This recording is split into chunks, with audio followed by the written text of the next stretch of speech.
हाय, कैसे हैं आप लोग। उम्मीद करता हूँ कि अपने अपने घरों में आप लोग सुरक्षित एवं स्वस्थ होंगे।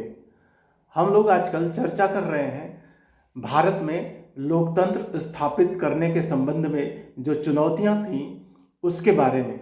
तो पिछले वीडियो में हमने ये चर्चा करी थी कि स्वतंत्रता के समय भारत के सामने लोकतंत्र को लागू करने में क्या क्या चुनौतियाँ आईं और उनका कैसे सामना किया गया।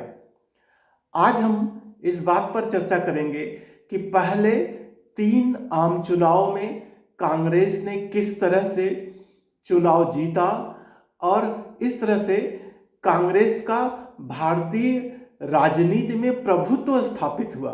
तो हम कांग्रेस के प्रभुत्व और उसकी प्रकृति के बारे में चर्चा करेंगे। तो चलिए शुरू करते हैं आज की राजनीति शाला।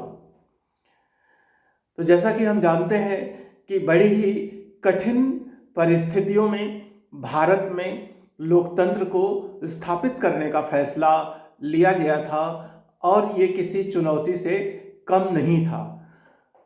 जब हमने भारत में लोकतंत्र को लागू करने का फैसला किया तो उस समय दुनिया के कुछ गिने चुने देशों में ही लोकतंत्र स्थापित हो पाया था और ये माना जाता था कि लोकतंत्र केवल धनी, शिक्षित और कम आबादी वाले देशों में ही सफलतापूर्वक लागू हो सकता है और भारत जैसे किसी विशाल आबादी वाले अशिक्षित और गरीब देश में लोकतंत्र लागू नहीं हो सकता।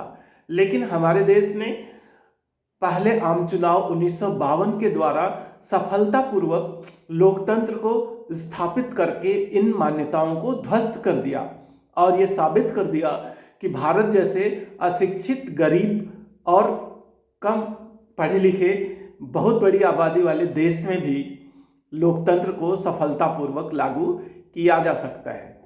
तो 1952 का जो पहला आम चुनाव हुआ उसमें उम्मीद के मुताबिक कांग्रेस पार्टी को चुनाव में आशातीत सफलता मिली। ये जो चुनाव थे वो लोकसभा और विधानसभाओं के लिए पूरे देश में एक साथ कराए गए थे। लोकसभा की कुल 489 सीटों में से कांग्रेस पार्टी ने 364 सीटें जीती और इस तरह से उसने अपने दूसरे राजनीतिक प्रतिद्वंदियों को मीलों पीछे छोड़ दिया। कांग्रेस पार्टी के बाद जो दूसरे नंबर की पार्टी थी भारतीय कम्युनिस्ट पार्टी, उसको मात्र 16 सीटें मिली थीं। तो इस तरह से पहली और दूसरे स्थान पर रहने वाली पार्टी के बीच में एक विशाल अंतर था। इसी तरह से पूरे देश में राज्यों की विधानसभाओं के चुनाव भी कांग्रेस पार्टी ने जीत लिए। तो इस तरह से पूरे देश भर में, केंद्र में और देश के सारे राज्यों में भी कांग्रेस पार्टी की सरकारें बनी। इसी तरह से दूसरे आम चुनाव 1957 और तीसरे आम चुनाव 1962 में भी कांग्रेस पार्टी ने लगातार चुनाव जीता और विपक्षी पार्टियों को धूल चटा दी। तो इस तरह से अपने राजनीतिक प्रदर्शन के द्वारा भारतीय राजनीति में कांग्रेस ने अपना प्रभुत्व स्थापित किया। तो कांग्रेस का प्रभुत्व भारतीय राजनीति में स्थापित क्यों हुआ, इसके पीछे क्या कारण थे, बाकी जो विपक्षी पार्टियां थी वो कांग्रेस का मुकाबला क्यों नहीं कर पा रही थी, आइए इसको समझते हैं। तो जैसा कि हम जानते हैं कि कांग्रेस पार्टी के नेतृत्व में ही स्वतंत्रता का आंदोलन लड़ा गया था। तो कांग्रेस पार्टी एक बहुत ही पुरानी पार्टी थी, जबकि उसकी तुलना में जो विपक्षी पार्टियों का उद्भव था वो स्वतंत्रता के इर्द गिर्द हुआ था। या तो स्वतंत्रता से 1-2 साल पहले उन पार्टियों का गठन हुआ था या स्वतंत्रता के 1-2 साल बाद। तो इस तरह से ये पार्टियां कांग्रेस की तुलना में नई थी, उनकी सदस्य संख्या भी कम थी और कांग्रेस का जो संगठन था वो देश के हर राज्य, हर शहर, हर कस्बे, हर गांव के स्तर तक था, जबकि विपक्षी पार्टियों का जो संगठन था वो देशव्यापी नहीं था। तो इस तरह से कांग्रेस एक बड़ी ही सुसंगठित पार्टी थी और जब तक विपक्षी पार्टियां अपनी रणनीति बना रही होती थी, तब तक कांग्रेस पार्टी अपना चुनाव अभियान शुरू कर देती थी। तो इस तरह से कांग्रेस पार्टी को हमेशा विपक्षी पार्टियों की तुलना में एक बढ़त हासिल हुआ करती थी। इसके अलावा कांग्रेस पार्टी के जो नेता थे वो स्वतंत्रता आंदोलन के तपे तपाए नेता थे।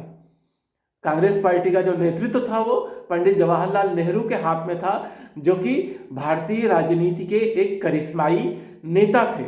तो इस तरह से उनकी लोकप्रियता जनता में बहुत ज़्यादा थी और उस वजह से भी कांग्रेस पार्टी को चुनाव में जबरदस्त सफलता मिलती थी। तो इन्हीं सब कारणों ने मिलकर के भारतीय राजनीति में कांग्रेस पार्टी का प्रभुत्व स्थापित किया।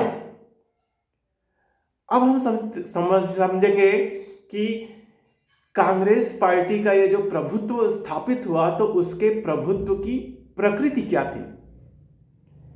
भारत कोई एकमात्र ऐसा देश नहीं है दुनिया में जहां पर कि किसी एक पार्टी का प्रभुत्व स्थापित हुआ हो।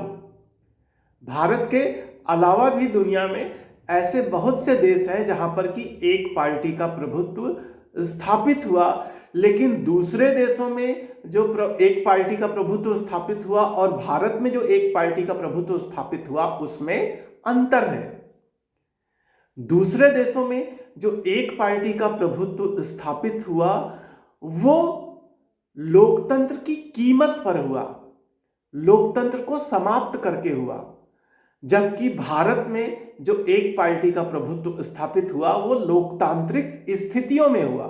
तो ये अंतर है कि दूसरे देशों में जो एक पार्टी का प्रभुत्व स्थापित हुआ है, जैसे चीन में जहां पर कि संविधान में ही ये बात लिख दी गई कि वहां पर केवल एक ही पार्टी होगी और वही चुनाव लड़ेगी, या मैक्सिको में भी एक पार्टी का प्रभुत्व स्थापित हुआ तो वो लोकतांत्रिक स्थितियों में कायम नहीं हुआ, लोकतंत्र की कीमत पर हुआ, लोकतंत्र को खत्म करके हुआ, लोकतंत्र को समाप्त करके हुआ।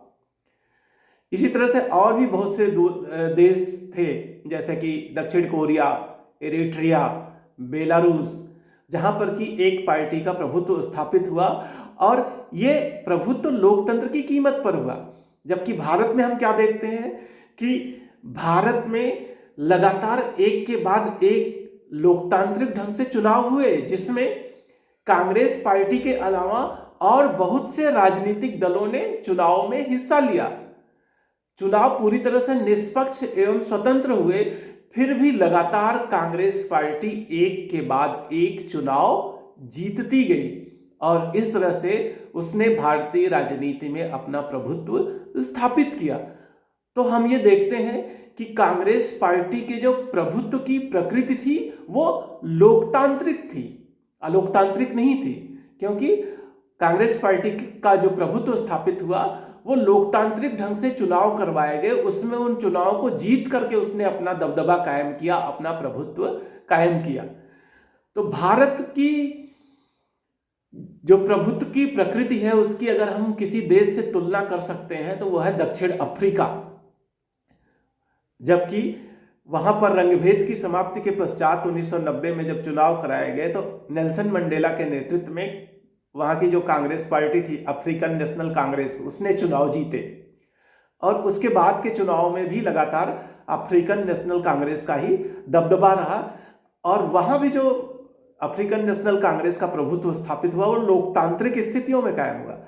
तो भारत के प्रभुत्व की प्रकृति और दक्षिण अफ्रीका के प्रभुत्व की प्रकृति एक समान है। अगर हम विश्व के किसी दूसरे देश से भारत के प्रभुत्व की प्रकृति की तुलना कर सकते हैं तो वो है दक्षिण अफ्रीका। तो इस तरह से हम देख सकते हैं कि जो भारत में एक पार्टी का प्रभुत्व स्थापित हुआ और दुनिया के दूसरे देशों में जो एक पार्टी के प्रभुत्व स्थापित हुआ, उन दोनों की प्रकृति में अंतर है। भारत के प्रभुत्व की प्रकृति जो है वो लोकतांत्रिक है और दुनिया के दूसरे देशों में प्रभुत्व की प्रकृति जो है वो अलोकतांत्रिक है। तो इस तरह से भारत में एक पार्टी का प्रभुत्व लोकतांत्रिक स्थितियों में कायम हुआ। आज का वीडियो यहीं पे समाप्त करते हैं, मिलते हैं अगले वीडियो में। तब तक के लिए स्टे होम, स्टे सेफ।